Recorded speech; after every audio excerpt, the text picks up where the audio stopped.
All right, now 5 books, 3 minutes. 5 books, in 3 minutes. 5 books, in 3 minutes. Hey, I'm Steve. And I'm Michael. And this is 5 books in 3 minutes.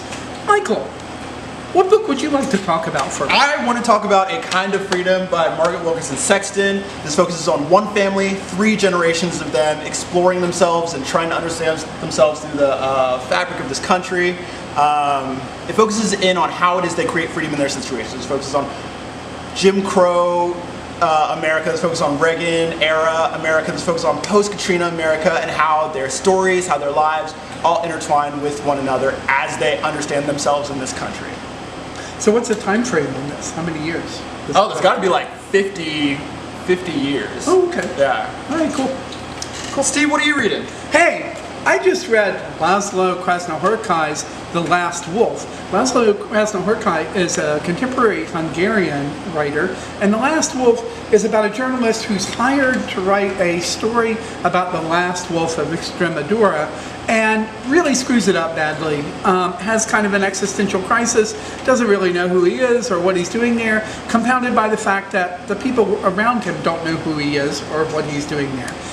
It's beautifully written. The prose is like this crystalline kind of just yummy stuff, and it's all one sentence. Y'all need to check this out. Look, this is one sentence, That y'all. whole book, just One sentence. Single sentence, yes.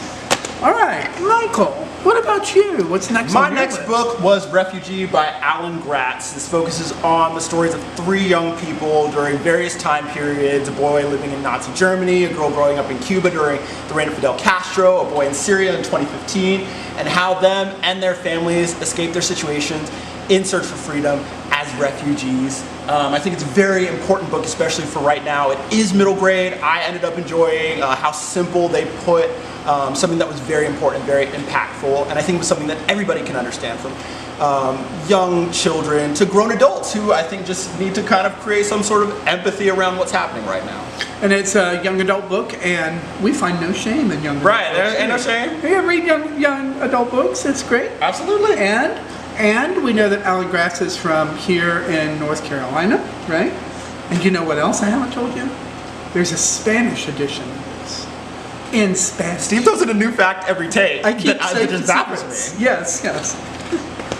All right, that'll be my next one, Michael. We'll talk about Michael Ondaatje's Warlight, which is set just after World War II in London, and the protagonist starts off as a 7-year-old boy who is left by his parents in the charge of some really shady characters. It's like all of Ondaatje's books, most of them anyway, it's a lot about memory and how memory changes depending on how we learn things and as we learn facts. It's got beautiful, beautiful passages about the mystery and kind of the vagueness of being 7 and 8 years old, and beautiful passages about just the sheer ecstasy of being a teenager. It's beautifully written, sensual, amazing, and more than one sentence. It is more than one sentence, so if you need some more sentences, you're good. We got more it here. sentences here, yes.